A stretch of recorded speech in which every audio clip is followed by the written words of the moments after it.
to the voices in my head again. No, they understand me. Talking to the voices in my head again. They feel like family. What's going on, guys? My name is Tenuta. Today we're with local music artist IAMDouglas. First off, I want to say thank you for making the time for this interview. And first question I wanted to ask you was something like I've been wondering for a long time, and it's where you're from. So I kind of moved around a lot as a kid. I lived in Baltimore, St. Louis, Atlanta, Chicago, North Carolina, another place in North Carolina, New Jersey, Philly, Pittsburgh. But once I came to Pittsburgh, I kind of just found like home there. I loved there, so I've lived here for a while now. So tell me, how did you come up with your name, IAMDouglas? So my first name is Douglas, and Douglas just isn't a cool name. And when I started making music, and like people used to always like shade me when I was a kid for having my name be Douglas, and it was always kind of like a joke almost. And then when I started making music, I just made it Douglas because Douglas is just not a cool name. But now all the music and stuff makes you cool. And like I'll get in Ubers and stuff, and I'll play my music and they'll like it, and I'll be like, oh man, like I want to make music, but what if I made my name Douglas or something? And they always like laugh, and they're like, yeah, I don't think that would ever work. And I'll laugh and be like, you think anybody would ever listen to me if my name was Douglas and I made like singing music? And they always, in every Uber I've ever been in, they always say no. They're always like, nah, I don't think Douglas would be cool. So yeah, that was kind of just the motivation for that. And it's kind of a little bit of a FU to people who used to kind of be a little mean to me. But, and I just put I am in front of it. There's somebody named I Am Sue, and I used to listen to him. But also, like, when I first started making music, if my name was just Douglas, I knew that it wouldn't just pop up on, like, YouTube and stuff. So yeah. I just put the I am in front of it to kind of make it, just a little more. Yeah, it's sick. Thank you. Yeah. Thank you. So when did you start writing music? I always kind of made music. I used to rap like my whole life. I just was real creative, but I was always like really bad. And then my freshman year of college, I just went to a studio, my boy Hippie Swizzy, and it was just like some room.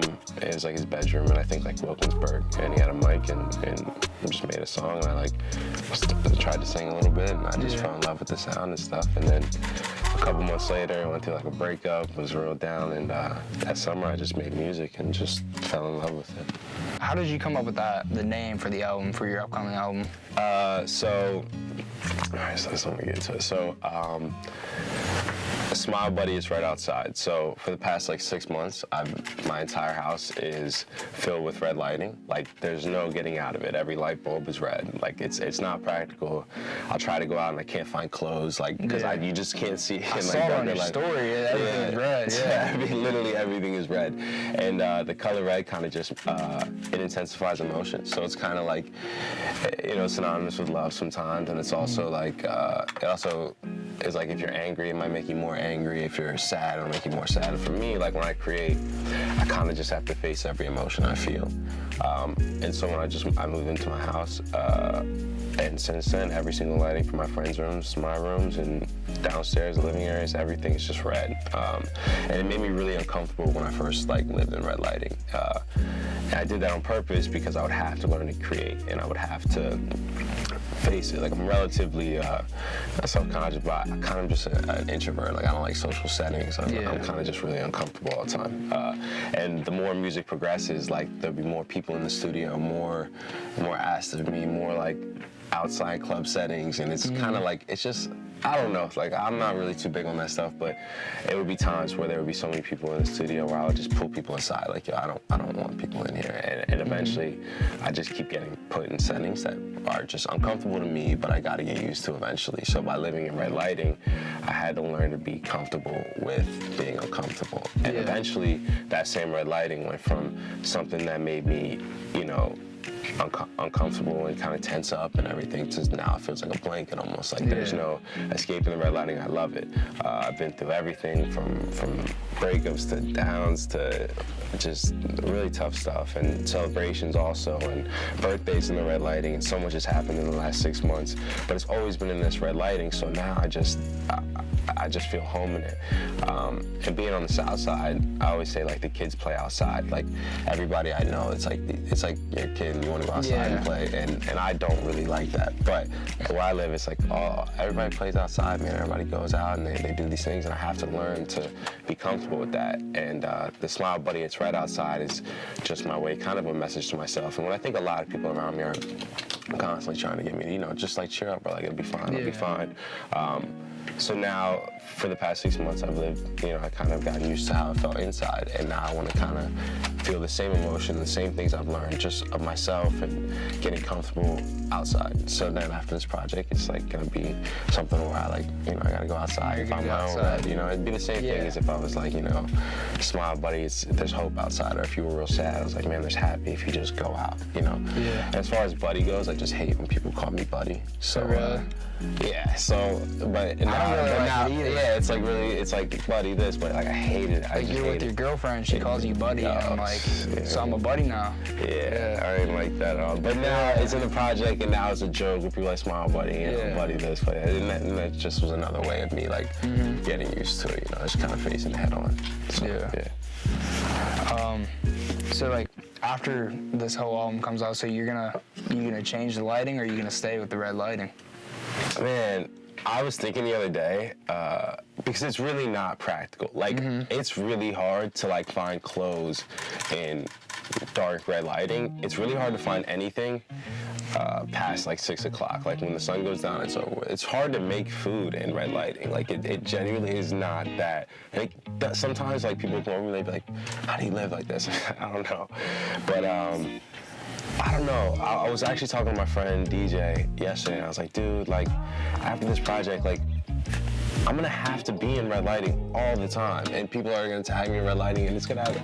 But eventually, I'm gonna have to keep going with this red. But hopefully, by the time the next project after this one, I can maybe be done with red lighting. What inspired you to write the song "House Parties in Oakland"? Oh man, okay, so.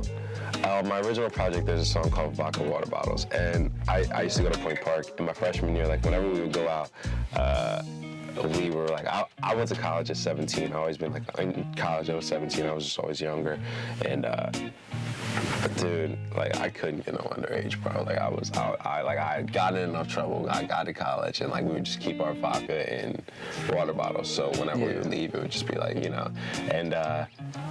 That was a testament. And my outros to each song are always just mostly about me, and I never thought people would like them because I'm name dropping, I'm saying all these things.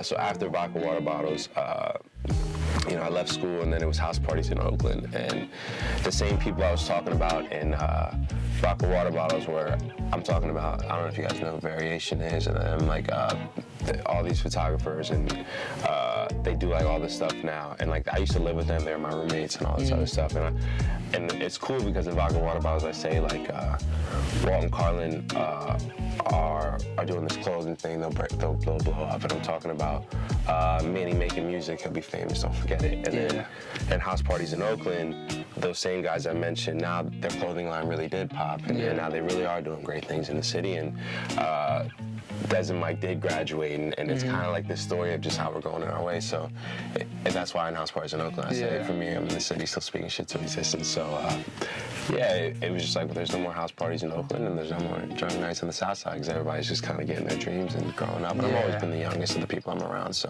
it's often people just kind of outgrowing me in a sense. And that's also, it's just reflective of everything I'm living. And then the next outro, I can't say yet, but it's definitely, it's the same thing. It's just a story, and it'll be that way forever. I'm not ever gonna change that. That's it. Yeah. I was just thinking, when I was listening to the song, I was this reminds me of everyone's growing up and moving on from partying to doing regular stuff. Yeah, for sure. It is. And it's funny how people, I have a fan base in Australia, and they always comment on the song, and I'm just curious, you guys have no idea what a house party is, but maybe they have their own version, maybe they understand it, and it's kind of eye-opening in that sense, but like I'll go places now and I name drop so many people. Like, I was at a bar one time and like I think it was like Fins or something. The bartender came up to me and was like, "Oh, you IAMDouglas?" Da, da, da, da. I was like, "Yeah. Where's DJ and Luke at? Where's my?" I was like, "Oh, they're not here." And she was like, "Oh man, really?" But it's just like I was like, "Nah, like it's just funny. Like I name these people and it's just cool. It's really interactive. I like that the most." For your new upcoming album, what's your favorite song on it? It's not gonna be. I don't think it's gonna be anybody's favorite, but it's like a slow piano song. There's one called "That's Love," which I like a lot, and then there's another piano one called "Georgia," which I like a lot.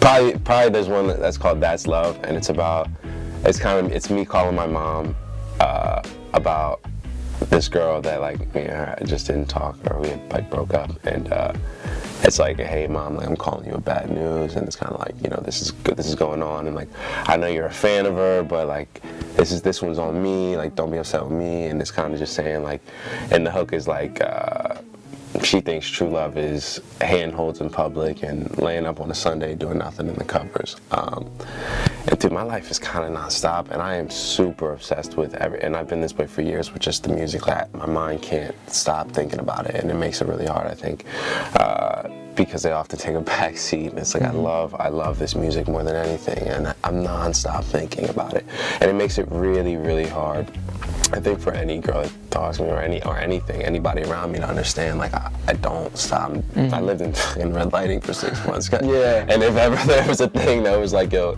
I don't like this red lighting," like, it would be like, "I'm sorry, I have to do this." Yeah. And then the bridge is like, I just need a little push-pull. I know all of her buttons how to push to. Cleaning up the house with a push broom and telling her my mama thinks she's good too. That's love. And it's kind of just feeling like the girl I end up with, my mom has to approve, you know, and then that's love, because my mom is, you know, it's my heart. So yeah. What's the future hold for IAMDouglas? I don't know, man. That's a tough ass question. I don't know, man.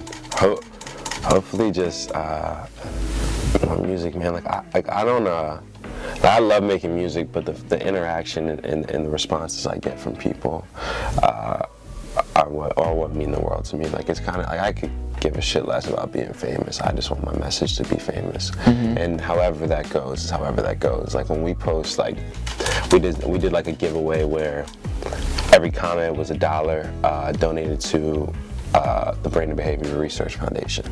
And like in the comments, like you could have commented, "I hate your music," but that comment is still going to contribute to $1. Like I could care less about anything other than just making, like my long-term goals are like making mental health days excuse absences from school. And like I think that I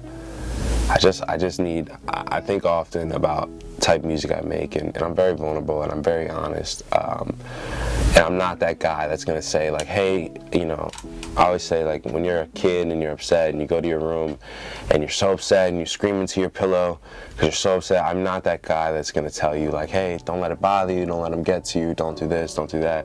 I'm the guy that's gonna tell you to throw the pillow on the ground and scream as loud as you can, because you're allowed to. And if you're not allowed to in that world, then like when you listen to my music, like if I'm cool, like I do that, so you can do that. So I guess it's just changing what cool means, you know? Yeah. Like, I don't know when ankle socks became, you know, not as cool as high socks, but it was probably when the popular kid in school wore them. And I'm a weird guy that plays air piano and is incredibly uncomfortable in social settings. And if I'm the cool kid, then I want to, you know, make sure that people know that like being yourself and being different and it's okay to be uncomfortable and all this other stuff. So that's really it, man. As long as whatever tool makes that message go. There's a kid right now, as we're in this interview in Seattle or Alaska or Spain or something, that's in his room and he's real sad or he's upset or he feels like nobody gets it. And if he just hears my music, he might hate it, he might not like it, but I just need him to know, or her to know, that they're not alone. So that's the only thing I'm worried about, man. It's just a race against time in my eyes. I don't get too deep, sorry. That was good, bro. That was good. Yeah. All right, well, thank you guys for watching, and thank you for having me. For being the interview, man. I appreciate it, and you guys gotta check out IAMDouglas and his new album coming out. 24th. Smile Buddy is right outside. Yeah. Heard you going church now. Are you good now?